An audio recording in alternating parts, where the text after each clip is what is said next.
हम इन सारी पोएम्स का रिवीजन करेंगे। फर्स्ट पोएम है dust of snow by Robert Frost. इसमें ये जो ट्री बताया है ये है हेमलॉक ट्री और इस पर बैठा हुआ है ये crow. Hemlock tree poisonous tree होता है, पोएट का मूड बड़ा सैड सा रहता है, लेकिन ये जो क्रो बैठा हुआ है इस हेमलॉक ट्री पे, ये डस्ट ऑफ स्नो, जो स्नो है उसके फाइन पार्टिकल्स को जैसे ही इसके ऊपर गिराता है तो इसका सडनली मूड चेंज हो जाता है और ये हैप्पी हो जाता है। इस तरह से नेचर को यहाँ पर एक पॉजिटिव मीडियम के रूप में इन्होंने बताया। सेकेंड पोएम है fire and ice. Fire and ice में आप दो चीज़ें मेरे यहाँ पर की, 3 क्वेश्चन ही आती हैं। फायर एंड आइस के पोएट कौन है? तो रॉबर्ट फ्रॉस्ट। फायर क्या रिप्रेजेंट करता है? ये डिजायर, जो हमारी इच्छाएं हैं उनको प्रेजेंट करता है, और आइस किससे रिप्रेजेंट कर रहा है? हेट को। तो ये कह रहा है कि या तो व्यक्ति लालच से मरेगा और या फिर नफरत की भावना से मरेगा, और पोएट ये कहता है कि दोनों ही चीजें बड़ी खतरनाक है। थर्ड पोएम है a tiger in the zoo. इसमें जू में ये टाइगर चला जाता है। जब ये जंगल में होता है तो बहुत खुल के शिकार करता है, लेकिन जब ये जू में चला जाता है तो ये बंध जाता है, और फिर इसके कारण क्या होता है कि ये ज़्यादा चल भी नहीं पाता है, थोड़ी सी दूर चलता है, आलसी हो जाता है। और इसके राइटर इसीलिए बताया लेस्ली टोरिस, और वो ये बताते हैं कि ये टाइगर क्या करता है, रात को सिर्फ आसमान में देखा करता है, और जो पेट्रोलिंग, ये जो पुलिस वाले जो रात में गश्त लगाते हैं इसको कहते हैं पेट्रोलिंग, तो उनकी गाड़ियों की जो आवाज़ें आती हैं सिर्फ उनको सुनता है।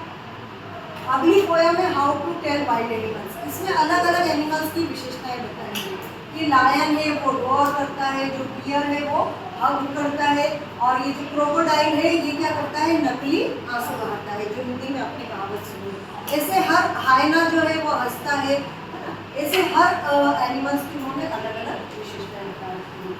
लास्ट ये फिफ्थ हमारी पोएम है बाल पोएम। बाल पोएम में क्या करता है? चाइल्ड खेलता है और उसकी बाल अचानक से पानी में चली जाती है, लेकिन पोएट ये कहता है कि मैं कभी उसको ये नहीं समझाऊंगा कि चली गई तो कोई बात नहीं, दूसरी आ जाएगी। क्यों?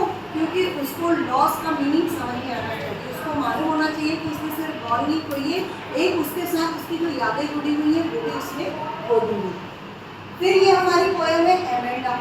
एमेंडा में क्या होता है? ये एमेंडा एक टीनेजर गर्ल है, और जो उसकी मदर है वो उसको डिसिप्लिन की, उसको किसी तरह से सिखाती है, किस तरीके से उसको समझाने की कोशिश करती है, लेकिन उसको अपनी माँ का ऐसा लगता है कि बहुत ज़्यादा आदेश दे रही है। कभी वो कहती है कि शूज़ जगह पे रखो, कभी वो कहती है कि कंधे मत उचकाओ, कभी कहती है चॉकलेट मत खाओ, है ना? तो ये सारी चीज़ों को देख के उसे क्या लगता है कि काश में अनाथ होती तो अच्छा रहता। क्यों अनाथ होती?